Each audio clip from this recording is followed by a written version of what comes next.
Joining us now is Danielle McBroom. She's a lifelong resident of Florida and owner of Elevate St. Pete, a local gym in St. Petersburg. Danielle, it's good to see you.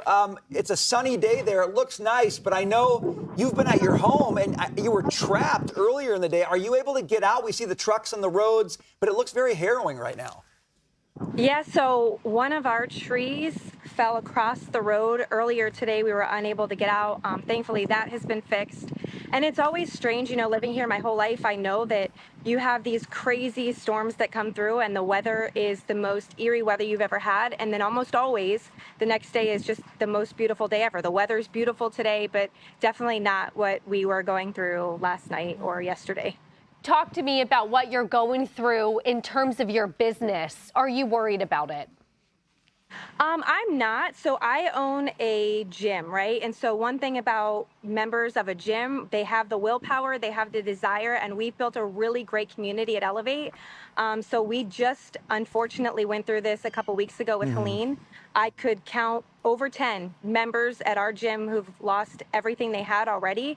And the one thing I will say is that in many cases, you didn't even know. Like there was one girl one day that came in, put her food in the fridge. I said, hey, how are you? We always check in, always texting, always trying to make sure people are okay. And she said, I'm good. And I said, well, how's your house? And she said, well, we lost everything. I bought the clothes I'm wearing at TJ Maxx yesterday. And, you have somebody who is looking to help their neighbor next to the person who just lost it all. What we share in common is we're working out, we're trying to help each other.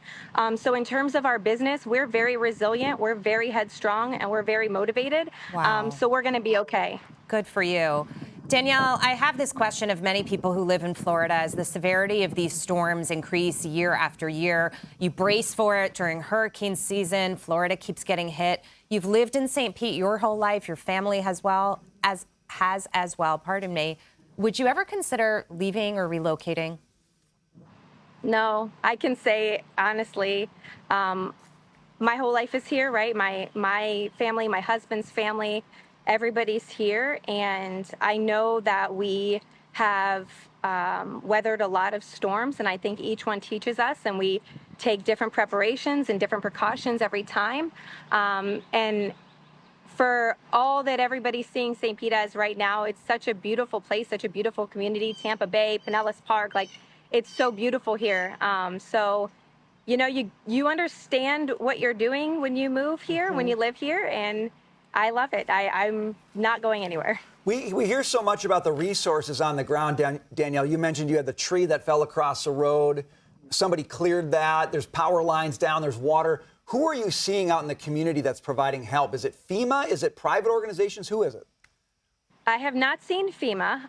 It's neighbors. Our neighbor's the one that cleared the tree this morning. My husband is so fortunate. He's extremely handy. He's been working around our house all day.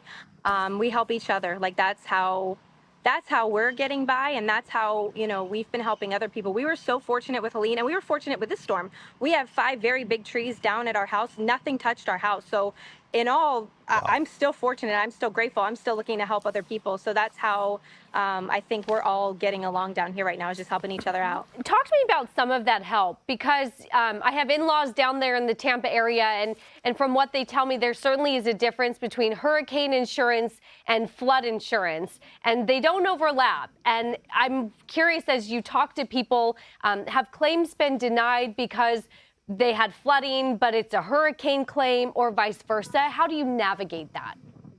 I am fortunate to have never had to file a claim myself, but I know of friends who've had to go through that process even as recently as a couple of weeks ago, and they're being told, well, this is covered, that's not covered. And one thing I think I've learned in this is that a lot of people don't necessarily fully understand the coverage that they have. So they may think that they've got coverage on their home, or they have flood coverage, but it may not cover this or may not cover that. Do you have contents covered? And I don't think that people know as much as they thought they did now that we're 2 storms in, and people are really losing things and realizing that they don't have the coverage, or they don't have enough coverage to get those things. That's really, replaced. It's very tough, Danielle. I also want to ask you about the leader of your state, Governor Ron DeSantis.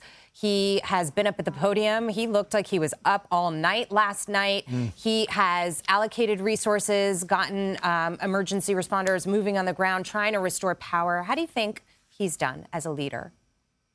I will be very honest with you and say that most of my resources have come through social media. I've definitely seen some things that I heard that he has done. I heard that he assisted in getting our dump sites open locally, which is really important because leading up to this storm, you know, one of the big concerns for our area, whether it was going to be a direct hit or not, was when you have those winds and you have people who have cabinetry and appliances and furniture just sitting in piles on their roads.